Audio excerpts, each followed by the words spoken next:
Hello, and welcome to My Streaming Bubble, the podcast where I talk about the shows I love with the people I tolerate. I'm your TV watching and talking host, Jen, and today I welcome back my wonderful podcast brain twin, Erin, from It's a Fandom Thing, and we're here to walk y'all through a movie that's just chock full of walking, talk about the dangers of exercising outside, and the importance of knowing how to wrap a chain around an unconscious killer. We are talking about In a Violent Nature. So, hi. Hi, twin. Hi, Jen. Hi, twin. I'm so happy to be here. And it's so cool that it's so close to the last time I was here, too. So. I know. We survived our final destinations, and we're here to talk about violent nature and long walks through nature. We're going to get our cardio on. Yeah, getting our steps in. Getting all stretched out. Yep. Okay, all right. So, Erin, if you want to go ahead and let us know about your podcast for anyone that this might be their first time listening to us. Yeah, my main podcast is It's a Fandom Thing. And we cover fandom and pop culture primarily from the female perspective. We cover like movies, TV, books, fandom topics, music, everything under the sun. And you can find all of our over 500 past episodes at itsafandomthingpod.com. And you can listen to us wherever you're listening to this. Even places where you don't listen to this, like Pandora. You can also I knew listen that's where you're going with that. I had to. Well, it is kind of my fault. I did bring it up like last time because they sent me like a random ass email like Pandora for creators. Like, fuck you guys. That's just mean. That was secretly from me. No. I knew it. All right. So, yep, you guys should go check out Erin's podcast. Over 500 episodes. That's fantastic. Yay. Congratulations. Thank you. It's, oh, man. That's so much editing. I know. Gosh, the hours of my life I've wasted editing. Oh, let's not think about that. Let's not, no numbers. It's something that just magically happens. Exactly. Yeah. Oh, man. All right. Well, we're going to go ahead and get started. So from this point forward, you can consider this your spoiler warning because we will be spoiling the shit out of this movie. And some content warnings, walking and yoga. I don't know. I didn't really have anything. I think that's good enough. Awesome. Oh, they smoke pot. Yep. They do the drugs. They naughty do teens.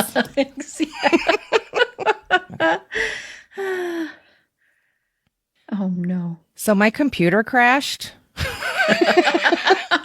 Like again, it does that, and I hate it, and I'm so sorry. Yeah, it's dumb. So yeah, but on with the show. So.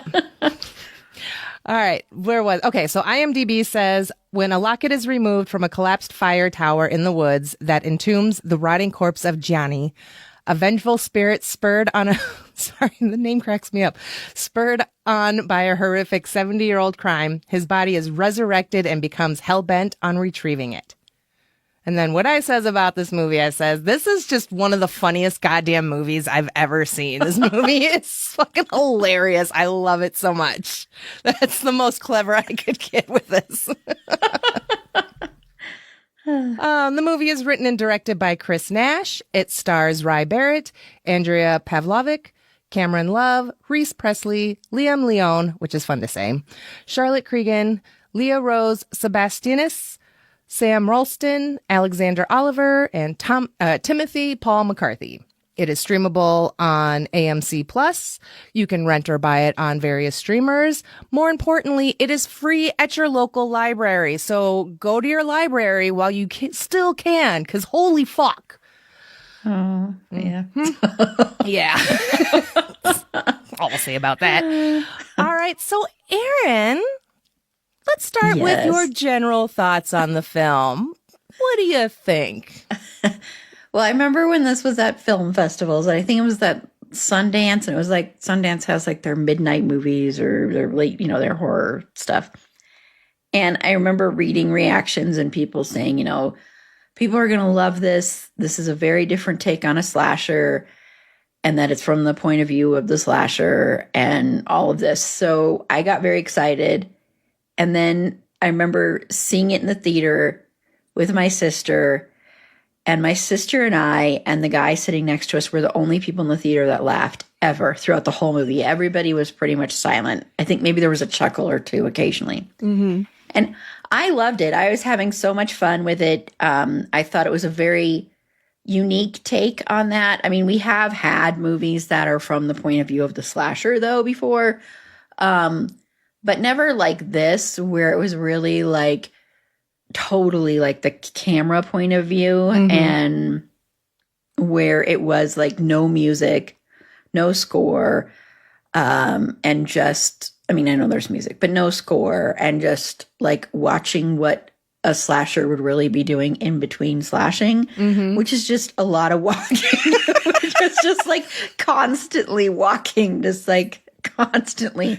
And I mean, and I thought it was a great homage to all the classic slashers, especially I think Friday the 13th is obviously the biggest inspiration for this movie. But you can see others in there too.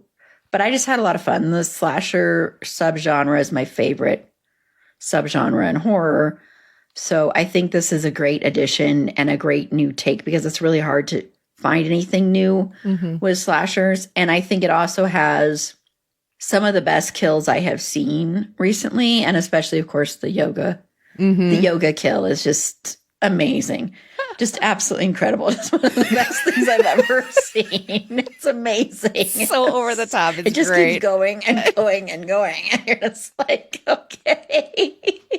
Oh, God, it's one of the best. Truly is. Yeah, like I said, I fucking love this movie. I love almost everything about it. I'm not a fan of the ending, but that's whatever. But like, it has a very low score on IMDb. It's only got like a 5.6 out of 10. And I'm just like, that is unfucking real. Like, do you not get it? I don't know. But, and it's like, I didn't know what to expect with it. Like, I knew it was from the point of view of the killer and all of that. I was not expecting so much slow walking. And when it first starts off and he's walking and just walking, and I'm sitting there, I'm like, is this going to be like 60% of the film? Because I don't know how I feel about it. And then it happened again. I'm like, okay. And then when it happened a third time and it went from day to night, I lost my fucking mind and I started laughing hysterically. I was like, this is the best bit in horror I have seen in a very long time. And they stayed true to the bit. The whole movie, and it was great. So then every other time he's walking, it just makes me giggle. Oh my God. So yeah, I love this movie. I love the kills. The yoga scene is fucking top notch. Absolutely lost my mind laughing at that because it's so over the top. It is.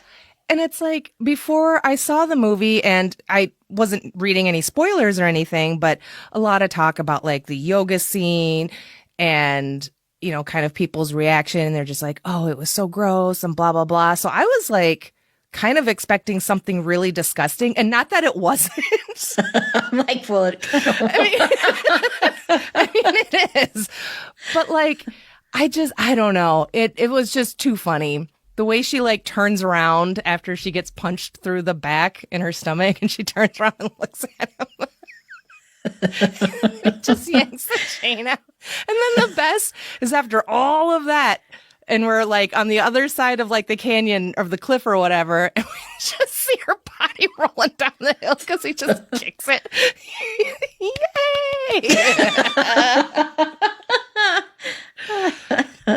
Yes, that's like the best. What are some of your other favorite kills in this? Well, I love the guy, I can't remember his name now. Oh my gosh. I don't know any of their names. I know the guy who, like, his father was the first one to kill Johnny, or quote unquote kill him. And when when Johnny kills him, because it's so prolonged, it is so prolonged, and he just first, breaks his spine and makes so he can't move, but he's still alive. And so he's still alive as he takes him in, he turns on the wood chipper, comes back, gets him, takes him into like or whatever it is. It is a wood chipper, right? Or like a wood splitter. Wood splitter. Thank you. And taking him through there, and the whole time the guy's face is like, his eyes are red, and you just keep thinking, what is he thinking inside of his head? Because he's not making any sound, nothing. And I just thought it was great because it was very it was almost mundane. Like, I've got to split some wood and blah, blah, blah. I do remember, though, when I saw that in the theater, I was like, they really need to stop this scene soon because of how loud the noise of that splitter was. And since there's no score, you're just constantly inundated with the sounds of whatever's around you.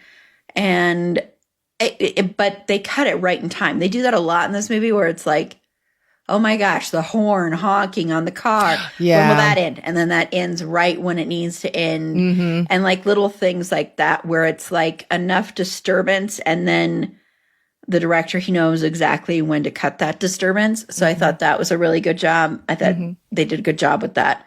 But that's one of my other ones. I do like when he kills the guy against the tree, and he like splits his basically splits his head in half, and then he uses his body to break into the place to get his mask that he uses. I love that, just because he just throws the head in, and then he just uses the body too, and he just smashes things with the body, and it's just like, okay. That's like, that one I think is my second favorite, because just the complete and utter disrespect for that guy. I know. Because the killer Johnny's dragging the body. His name is Erin. That one I wrote down, but it's spelled Erhen. So that's how dude spelled his name. But like, he's dragging him by like his bottom jaw, all the way through, all the way. And then he uses the top of the head and just throws that through the window, goes over to like the little display case or whatever. And then when he threw dude's body into it to get his like cool, creepy mask and everything, I laughed so hard. Just yeet. It's like, hey, that's one way to do it. I love it. So he's very resourceful. Johnny is very resourceful in this movie. Yeah. So, yeah. But yeah, the mouth decapitation. My note next to that is, yes, please. Yeah. And I like his killer look, his slasher look. The mask is kind of creepy, but kind of weird and a little silly. The amount of chains, he took the time to like wrap all those chains around. I'm like, you were all about accessorizing. He's got about accessorizing. He grabs those wonderful like drag hooks, just like from, last summer when, I knew what you did and everything. That's what I thought when I saw those. I was like, hey, I get it. But the ranger death was also very, very good. Because I kind of forgot, because at first I was like, oh yeah, this one's not super graphic. It's almost like every other kill was graphic. Because that's a good point. The first one with the hunter, we don't even see that one. We just see his bloody hand. And then Erin gets decapitated. And then let's see. And then from there, it's the swimmer's death. So we don't actually see her die. But I love that it's originally starts off from the other side of the lake from where she's swimming. And Johnny's really good at holding his breath. I know. And he dries off really quickly. Really fast.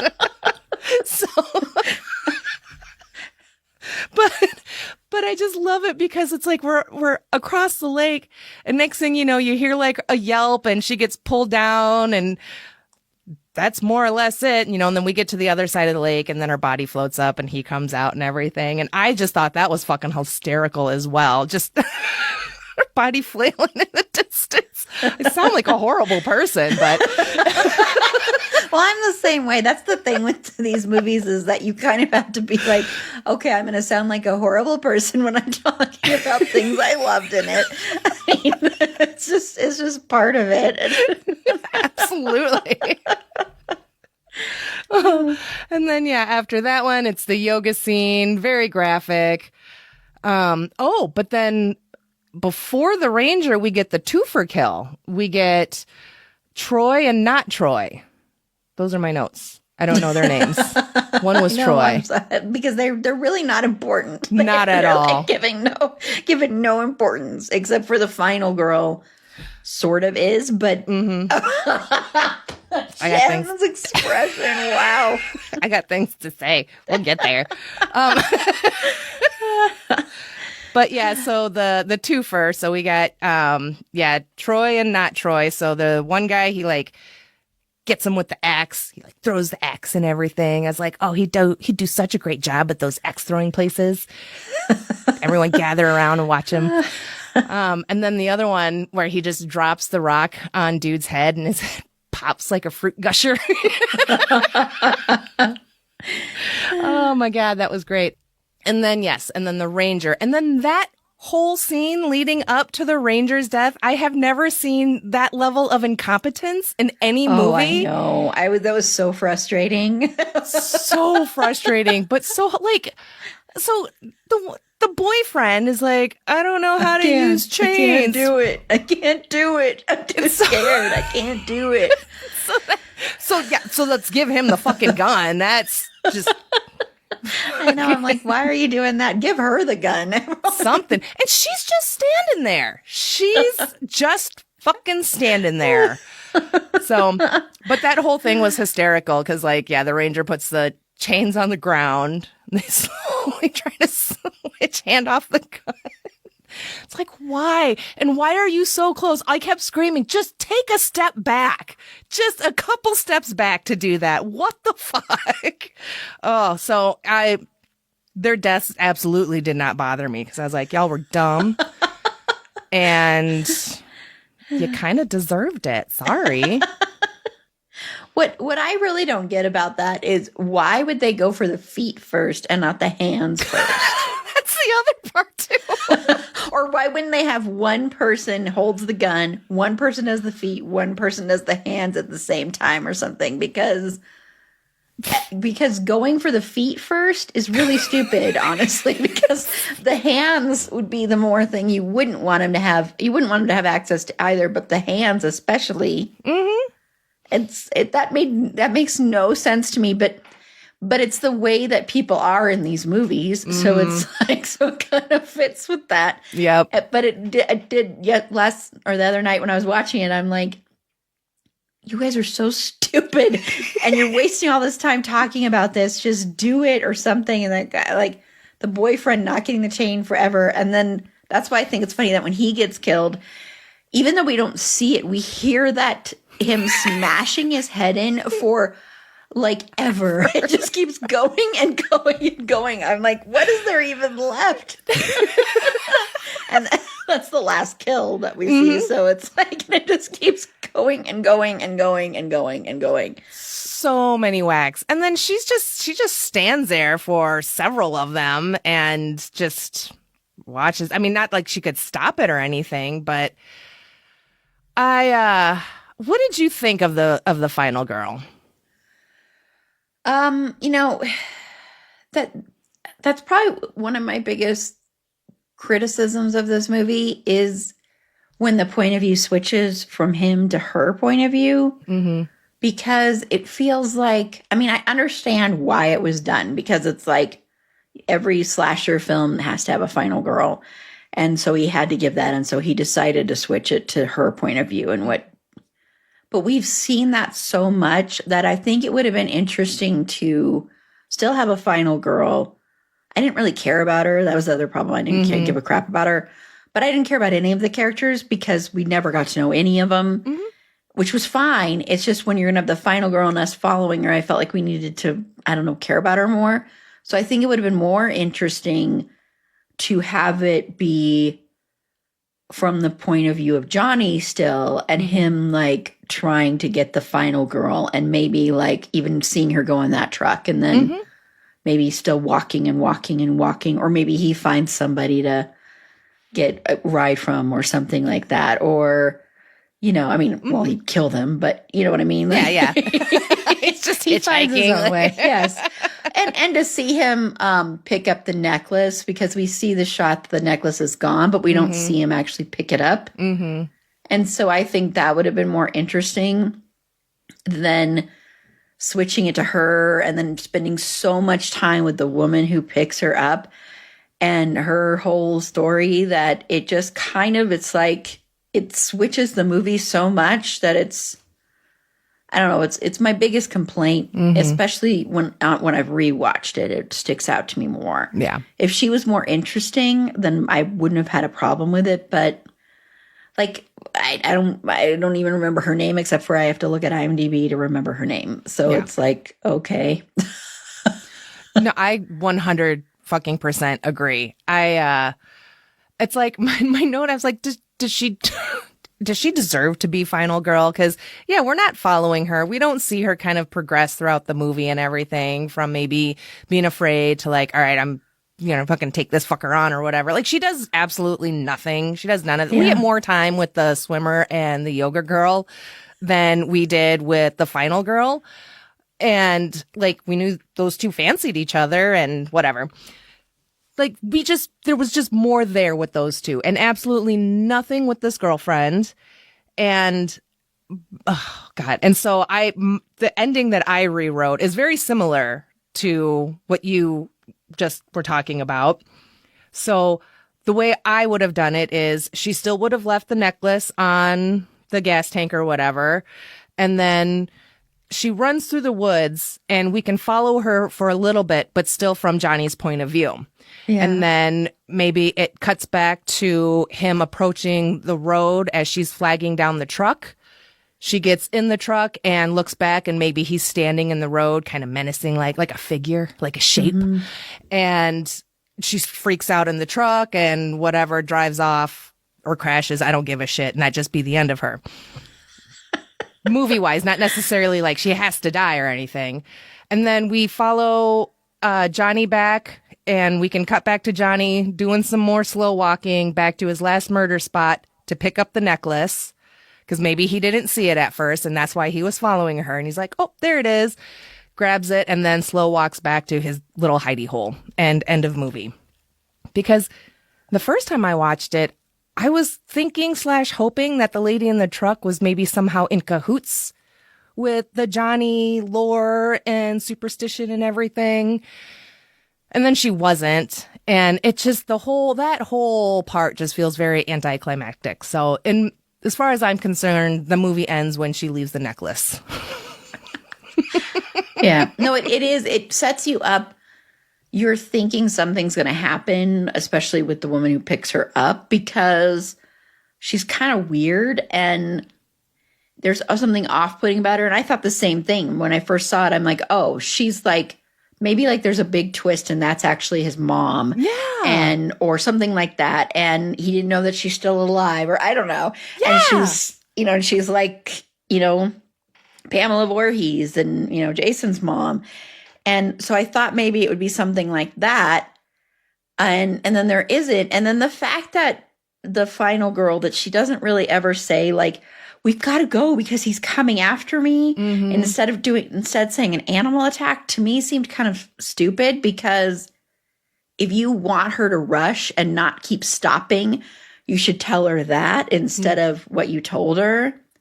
And the final scene with them when she pulls over and she's like, I've got to wrap your wound. I've got to wrap it.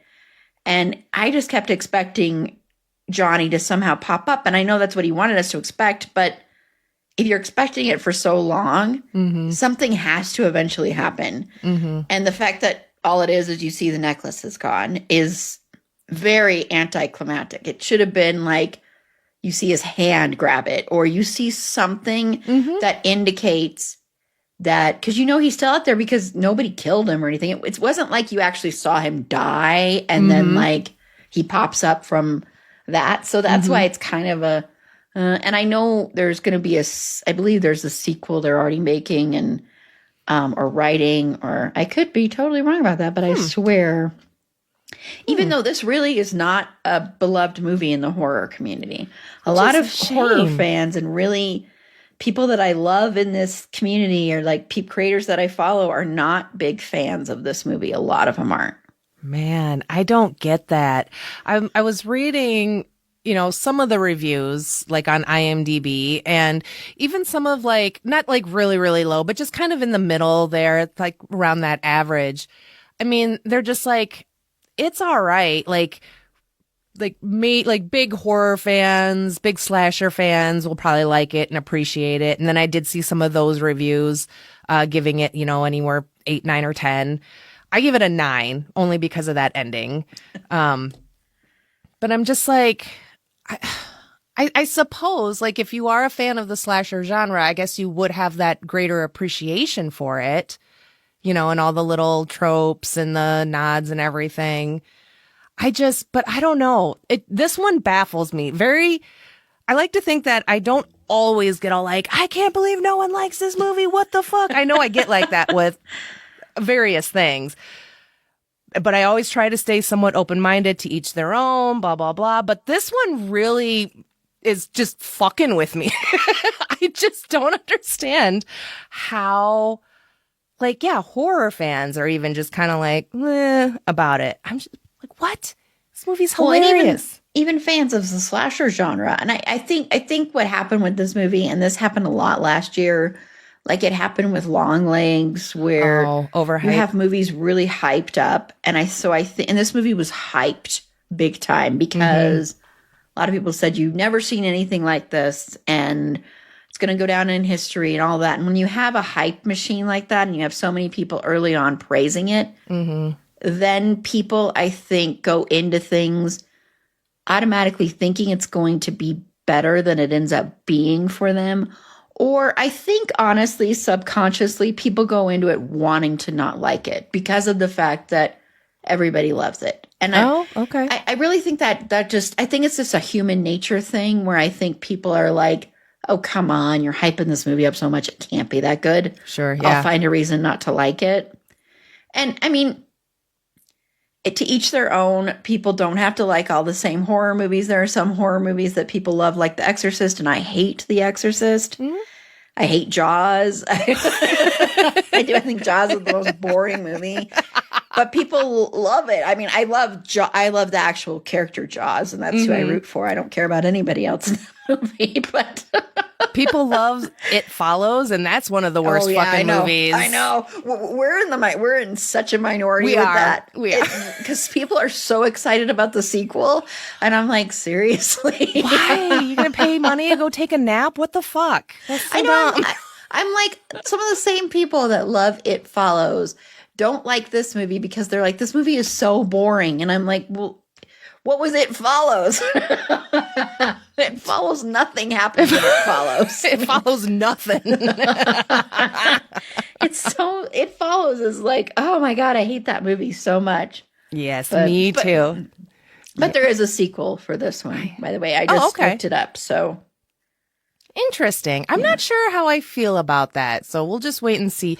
And you know, when you talk about movies being overhyped, I think you're absolutely right there with people thinking, like, kind of going in to expect it or try to like hate it because it's been overhyped. Yeah. I have fallen for the overhype before and been disappointed. So that's mostly why I stay away from trailers and I try not to follow hype. Like with Longlegs, I was very excited to watch Longlegs. All that hype and everything, I was kind of like, oh, okay. You know, plus it's Nicolas Cage, so I'm going to be a little bit more like into it. But yeah. And I did enjoy it. I did really like the movie, and I just rewatched it the other day again. And I really, really like it. But I don't think it needed all that hype. It did not. they're just scariest movie of the year because like scientifically, because of something like that Mike picked up her heartbeat, her heart rate when she, I think, first saw Nicolas Cage in the long legs makeup or whatever, and her heart rate increased. And so they used that, I guess, in the trailer, and that's what they use to kind of justify like, oh, scariest movie of the year. So I'm just like, it's still not the all-time scariest movie. No, by it's judging not. by that. No, I mean, judging by those kind of things. Do you know who what is? I have is it Sinister? Yes, it's still Sinister. Yeah. Yeah. Okay. I think that's Don't even put that movie down, Jen. I love that movie so damn much. Okay, so it's coming off our Twin It list because I guess I shouldn't have spoiled that, but your look spoiled it for me. So I love that movie. I have read that one, yes, is like the scariest by that measurement, by that metric or whatever. I don't get it. Whatever. This is over. Bye. I watched that movie for the first time years and years and years ago, and it was recommended to me, blah, blah, blah. And I was like, okay. And it's pretty good up until a point, and then it totally loses me. And so I actually rewatched it like several months ago, sometime last year, because I was like, it's been a while. Maybe my tastes have changed. Maybe I'm misremembering it. Nope, I'm still 100% correct. No, you're 100% wrong. You're 100% wrong. Get it? It freaks the hell out of me. It's the first movie in a long time that scared me like really bad. Oh, really man. bad. Yeah. It's one of those I have to make sure I can watch something after I watch it. Really? Yeah, it freaks me out. Out of that, I'm okay. Yeah. Okay.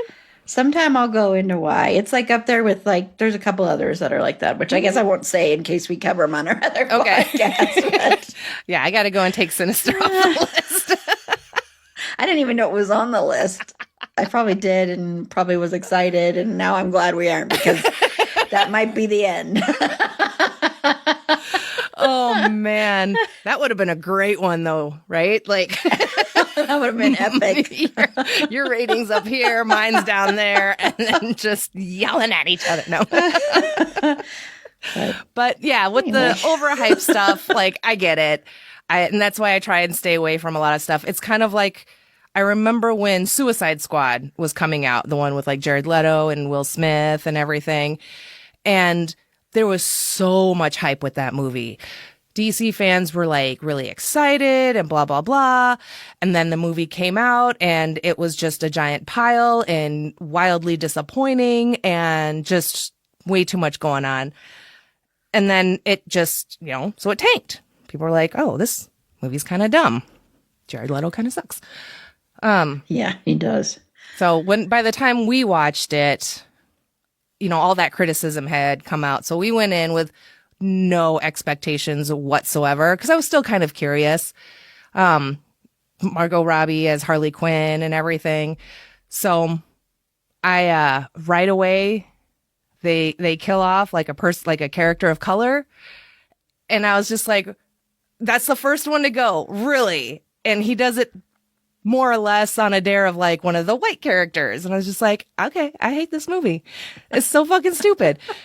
So yeah, so we didn't like it, or it was just kind of like, yeah, I could see why people were not thrilled with this. So that's why I go in knowing as little as possible. It's more fun that way. Yeah. So, but sometimes you can't help it and you get kind of sucked in.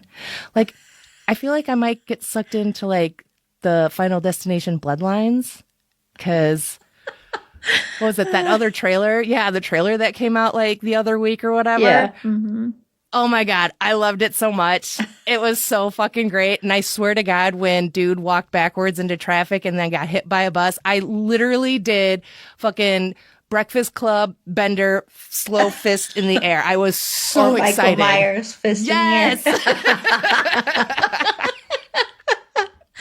So Yeah. No, and there's a kill that I've heard revealed that I asked my sister. I won't tell you if you don't want to hear it, but and I asked my sister, is this actually, I shared it with her and she's like, that's actually possible. That can actually happen. And I'm like, okay, the new fear unlocked. Oh, is that the one that you posted in the Discord? Yeah, and I put it as a spoiler because I'm like, I don't know if people want to know, but yeah. That can actually happen. So, Oh yeah, I'm so excited. I'm even more excited. See, now I'm getting nervous. Like I'm getting more and more excited about the new Final Destination movie. But it's an even one. So, but anyway, so back to the violent nature. So, yeah, this movie's a hoot. And I love it. And I don't understand. I guess I can try and understand why people don't care for it. But it just doesn't make any sense to me. Because to me, this is, and I don't think in IMDb it's subgenred as a comedy or a horror comedy. But it absolutely fucking should be. Because everything about this movie, everything they put in this movie they gave us is hilarious, satirical, like in that fun kind of satirical way, but then also just like gruesome and gory and bloody and a lot of fun. And I think the first time I watched it, I didn't even realize or notice that there was no score. And I actually didn't even know that until like I read it in IMDb and I was like, oh yeah, there isn't, is there? I was just so into it. Everything else just immersed in just the ASMR of axing people in the face repeatedly. So, yeah. You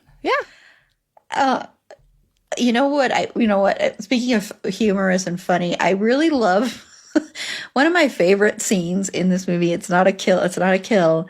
It's when Johnny takes the car keys and other people are arguing in the background, but you're focused on Johnny, of course. And there's a little toy car and he's like playing with the little toy car until he gets annoyed and he just breaks it. Mm-hmm. But I love that scene because it's so funny to me because he's sitting there against the tree. They're arguing about there's somebody out here wanting to kill us. And he's like right there. And they're like trying to figure out what to do. And he's just nonchalantly, he's taken off his mask. And he's just playing with a toy car, like maybe like having a memory of being a kid. Mm-hmm. And just like, I just love that scene so much because of how usually you would be from the point of view of the people trying to get away and being scared. And instead you're just watching this killer who you've seen tear a woman basically in half and just sitting there playing with a toy car. It's just so funny. It just goes to show Johnny's like sweetness, his innocence, that childlike wonder of, oh, zoom, zoom. No, I love that part too. It's hilarious. It's just kind of like, what the hell's happening? I don't know, but I love it. I also love it when, as Johnny's walking and getting closer to the people, like in the beginning when he's going to the hunter's house or whatever, and as he gets closer, you hear him and the sheriff or whatever arguing, about his like bear traps and everything. So you're just like, oh, he's getting stuck in a bear trap. They fucking said it. But it's like just the dialogue and the way that it comes through in the movie makes me laugh because it reminds me of like when you're playing a video game and like you walk into town and the NPCs start talking just to each other, like not necessarily to like your characters. So it's like, I'm just picturing like Red Dead Redemption 2 and Arthur wandering into town and people chit-chatting in the background and everything. And I don't know why, but it made me laugh so fucking hard because I was just like, it's kind of like a video game in that sense, because then they start talking, get all this like exposition. I mean, like the ranger and like my daddy this and blah, blah, blah. And it's hilarious. And I love it so much. See this movie. It's so funny, you guys. It's so funny. Yeah. I did like that we got to see his gross dead face. That was nice. And I did, like I said, I liked his weird, scary, creepy mask thing that he had. Yeah, he almost looks like a beekeeper at times. That's what I kept thinking last time I watched it. I'm like, you look like a beekeeper. Kind of. Oh my God, it's so great. I've been like wanting to talk about this movie for like ever because it's just like the best. And now I'm just like, have I said everything? So, because it's like when I started watching it for the pod prep, I hit play and I just immediately started like writing out all my notes. I'm like, I know what I need to say. So that's funny. All right. What else? Do you have anything else? I do love the first kill and the fact that you don't see it. Really, I love that. And I love the fact that he kills him to get that necklace because he thinks it's the necklace that, was mom and it's not. And it has that, the words mother, what is it? Mother, number one motherfucker or something like that. Oh, yeah, something like that. And I just love that because it's just like he went through all of that and it wasn't even in. And then he just drops it in the floor in the cabin. I don't know. I just some of the nonchalant things that he does are just really funny. And I do think it's hilarious that 90% of his time is spent just walking and just walking and walking and walking. And it makes you think that slashers really, they must be like their steps if they each got one of the Apple Watches. The steps, man, they would be exceeding their goal every day. It just would be amazing. I hope in the next movie he kills someone with an Apple Watch and then he takes it and we see track his steps for the rest of the movie. That would be amazing. It pops up like amazing. Drink water. I would love that. We need that. I would absolutely love that. Yes. So that's, I approve the sequel as long as that somehow worked in. As long as that somehow worked in. All right. Let's see. So couple of things that from IMDb trivia. So, yep. When referring to the no-score nature of the film, director Chris Nash stated that he wanted the film to be a blank canvas and to be as stark and objective as possible. He didn't want to influence the audience by any type of music. Okay. Makes sense. Yeah. Let's see. Director Chris Nash describes the film as a test of patience, adding that horror movies often reward that patience to the audience. And it truly, truly is. And it is, in my opinion, it's very, very much worth it. It starts slow, just a whole shitload of walking, but man, those kills start happening. And that's, I don't know, that's just where it kind of gets you. And you're just like, oh shit, I'm all in. Let's go. Let's fucking do this. And then the last one that I have is this movie was edited in Madison, Wisconsin by Val Phillips Memorial Alumnus, formerly James Madison Memorial. So I was like, hey, aw, it's got local ties.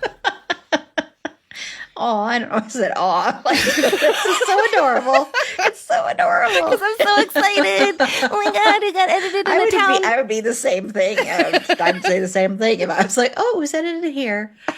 It's very much one of those kind of dork ass moments, like, like garbage recording in Madison. It's like, oh my God, garbage is in town. So, sorry. All right.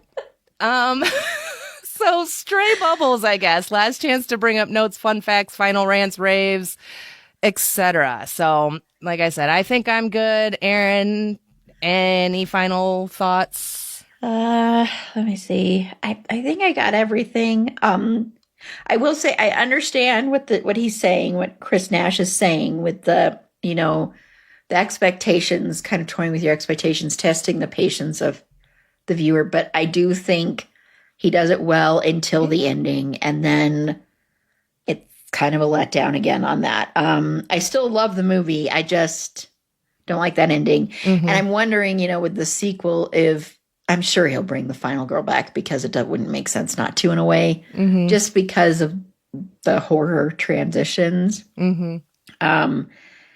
But yeah, I'm wondering in the next one, because I'm assuming he'll keep the same thing up, or the same point of view. But I don't know. I had a thought and then it just flew out of my head. But because I'm trying to think, because there is a point when the gimmick could run kind of dry and you get kind of old. But I don't think it's at the point where it would feel like that. So that was a nothing thought that I just had there. I feel like I was going somewhere and then I didn't know where I was going. So sorry. Happens to me all the time. No apologies needed. I just still can't get over that you don't like Sinister, so that's just going to be living rent-free in my head. Let's see. What did I rate it? Do you want to know what I rated it? No. So yes. Maybe the listeners want to know. Let's see. Oh, that's not that bad. What? Okay, what? Because I'm sure the listeners want to know. I'm like, what?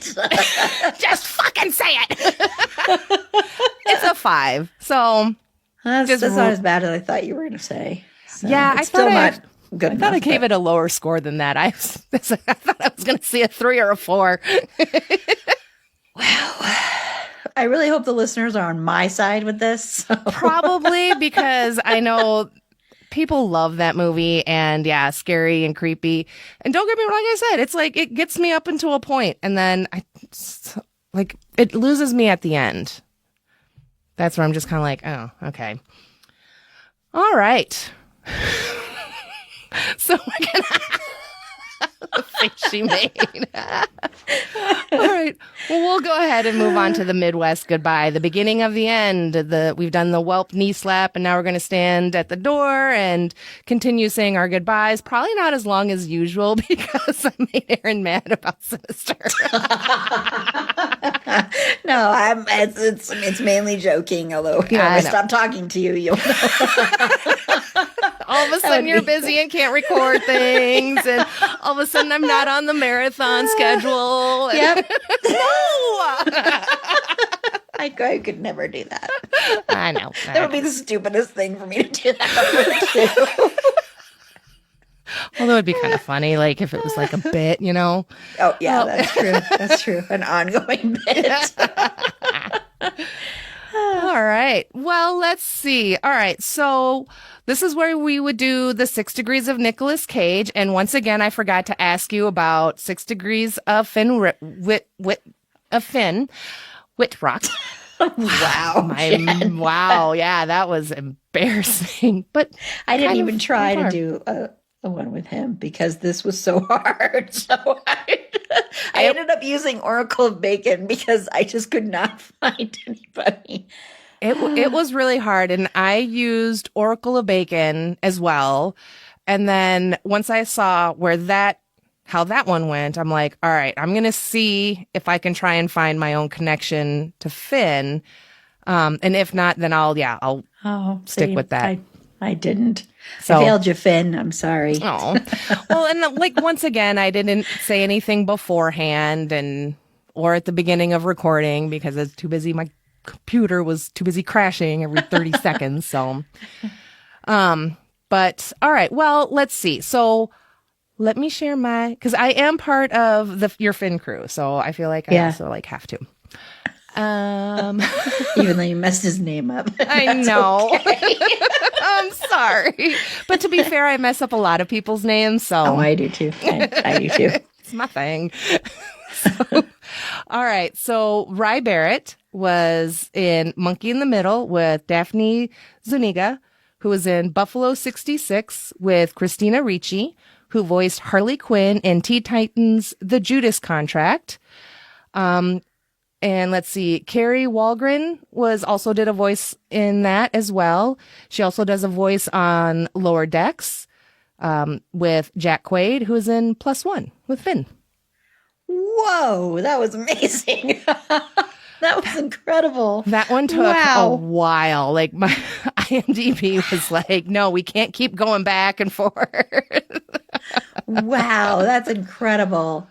So, I took the lazy way with the Nicolas Cage part, but No, because yeah, it's like I tried. I hit every single actor and I looked at their filmography and tried to pick and choose and follow a certain route. But I'm just like, okay, I don't think this is happening. So, all right. So what have you got for 6 Degrees of Nicolas Cage? So I used the director, Chris Nash, who was an actor in The Void.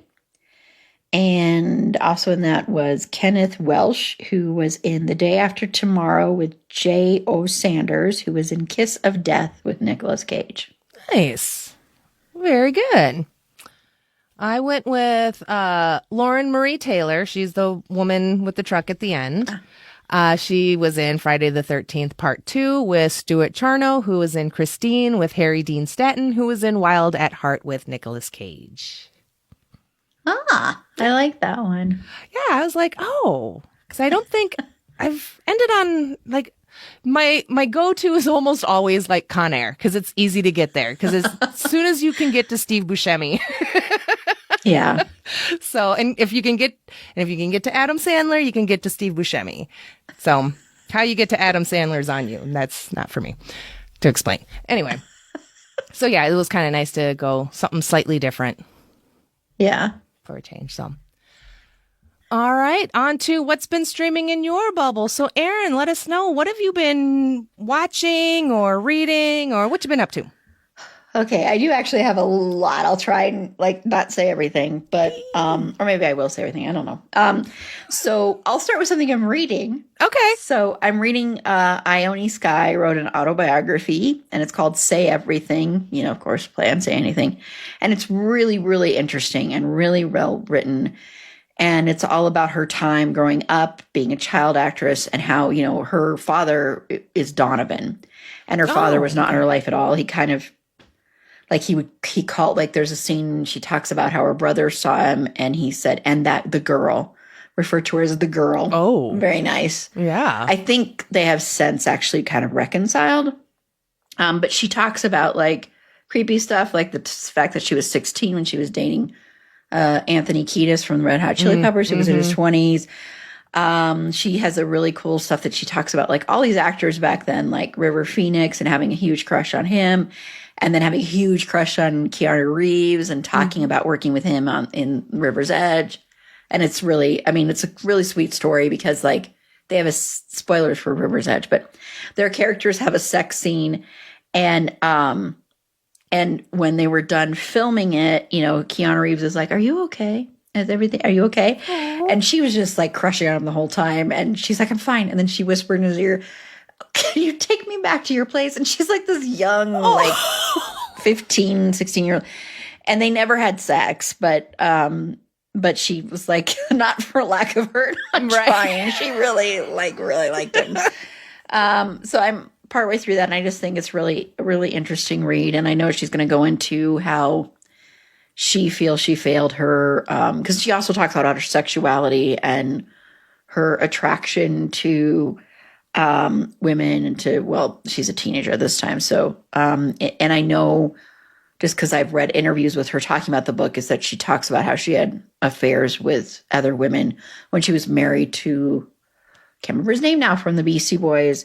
And she talks, and I guess she's going to talk about how he was just such a great guy and how she'll always regret how that she did that that she hurt such a great guy. And then I'm watching Yellow Jackets and Dexter Original Sin. And I won't say much because I don't want to spoil Jen on either of these, but I don't know how I feel about Yellow Jackets, to be honest. I think Yellow Jackets is suffering from what I always worried it would suffer from, where we're a weird, wacky show, so we've got to be weird and wacky and push the weird and wacky. And I do want to say, though, and when Jen gets to this point, I think you'll be very happy. There's one episode where something happens that reveals something else. I'm going to just be as vague as possible.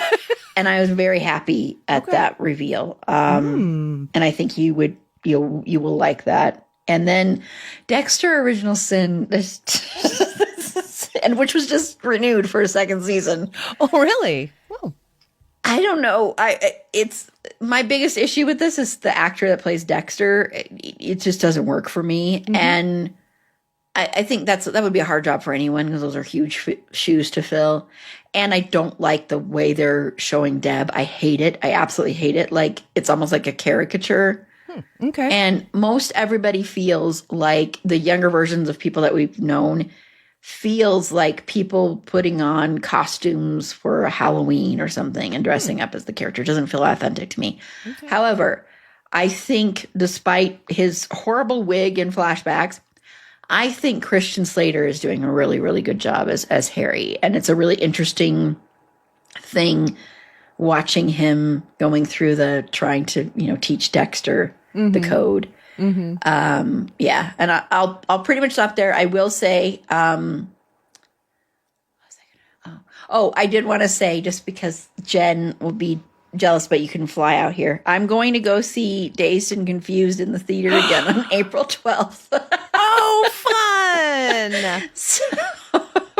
Oh, that's exciting. Yeah, so that'll be fun. I can't wait to see what they're going to put, because I'm seeing at the Alamo. It's the only place I'll go see movies anymore. And so I can't wait to see what they put for the pre-show, because they do like a 30-minute pre-show. That's the most entertaining thing ever, usually. And you're like, that's the job I want, trying to find the stuff that people find. It's incredible what they find sometimes to play in front of these movies. So, and I've seen some good movies too, but I'll stop because I'd be here forever. So I'm done. Okay. For now. For now. Let's see. Well, I started rewatching The Good Place, and the 10-year-old was in the room, and so now we are watching The Good Place. And he's loving it. So I started rewatching it because I saw like a post on Threads or something, and it was a screenshot from The Good Place, and it was one of the characters, and he's talking about how, and like the person that posted it on Threads, their comment was, the U.S. government at the moment. And the screenshot was one of the characters saying that whenever he has a problem, he just throws a Molotov cocktail in the air and boom, right away, another problem, a different problem. And I lost my shit, and I was like, all right, that's it. I'm rewatching it. So watching it with the 10-year-old, he's absolutely loving it. And so that's just always a lot of fun to sit and just kind of enjoy that kind of stuff with us, being able to watch something together that isn't one of their really obnoxious cartoon series or something. So it's nice when we can watch things that Mommy likes. And then I'm all caught up on White Lotus. Whoa, wow. Parker Posey is amazing. I love her to pieces. And that's all I'll say about that, because Laura and I will be recording an episode covering the 3rd season, because her and I have done the first 2 seasons. So we'll be recording that in a couple of weeks, and then the episode will be out, after that. But that's good enough for now. Yeah. And soon you'll be watching St. Elmo's Fire. Yes, that's right. I From can make my sure. Podcast. I was like, nobody's on this. I'm making Jen and Paula be on it. Yeah. And I was like, I can't okay. believe I can't believe no one wanted to be on that one. It kind of surprises me, but That is kind of surprising. But yeah, no, I'm all good with that. Yeah, you signed me up, and I was like, okay. Well, I asked. I didn't just do it without asking. I asked. She barely asked. Just kidding. I was like, I know Paula, spoiler, doesn't like the movie. So I was like, even if you don't like it, Paula, it's fine. You can come on and talk about it. That's always fun, though, when someone doesn't necessarily like something. Yeah. Makes for good, fun conversations. Yeah. So, all right. Well, we're to the end, so we're going to start wrapping this up. So, Erin, why don't you let the listeners know one more time about your podcast and where they can find and follow you on the social medias in a supportive way, not creepy internet way. Not in a Johnny way. Well, the best thing is to go to my website. It's a fandomthingpod.com, and you can find all links to past episodes, links to socials, except for I don't think there's a link to Blue Sky, but we're on Blue Sky under It's a Fandom Thing Pod. I don't know when this is releasing, but on Saturday, May 10th, from 10 a.m. to 10 p.m. Mountain Standard Time, we are doing an annual marathon streaming event. I do it every year, and I stream for 12 hours. And when I'm done, I go, I'm never doing this again. And then I do it the next year. And Jen will be a part of that. By this time, maybe the schedule will be done, and it should be on the website. But come watch that fun. Come watch that fun. Come watch that fun. That's the way I'll sound. But come join us. We'll be doing something having to do with Finwit Rock. I'm not positive yet what that will, not the actual Finwit Rock. I wish. Oh my God. Oh my God, that'd be amazing. I'd be like, guess what? Hey, he did, share a video that I took. So hey. So he knows about you. Oh yeah, he does. He knows about the podcast. He knows. He's like, oh yeah, that those people. Oh yeah.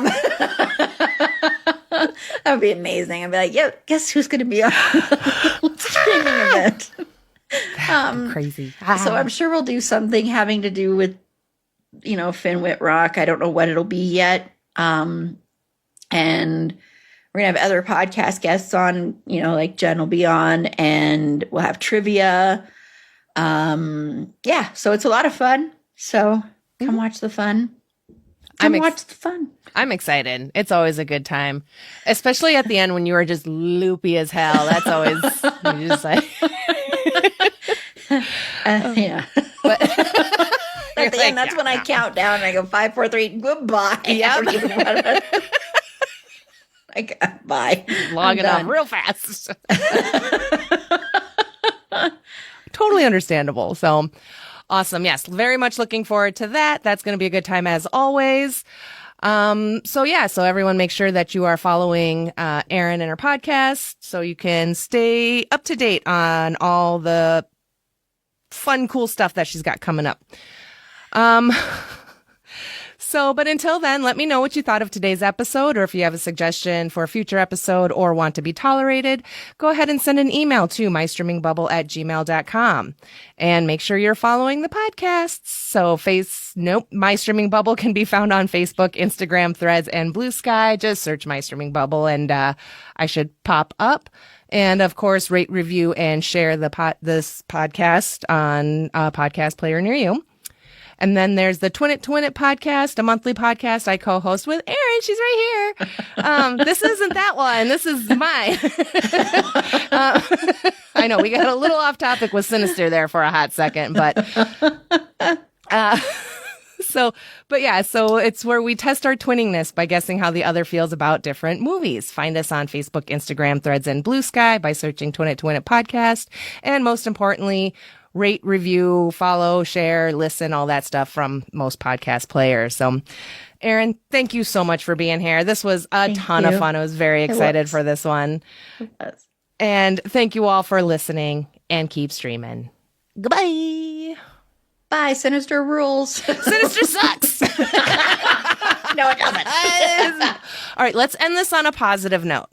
It Follows is trash. Yes, It Follows is trash. Sorry, I couldn't resist saying it, so I had to say it. I don't blame you. If you're enjoying the podcast, here are a few ways to show your continued support, like rating and reviewing on a podcast player near you, and sharing your favorite episodes with your friends, family, and mail carrier. If you're looking for merch, then stop by my Redbubble store where you can find and buy My Streaming Bubble stickers, hats, shirts, and more. You can also find me over at buymeacoffee.com and, well, buy me a coffee. Thank you for your continued support, and keep streaming. Bye!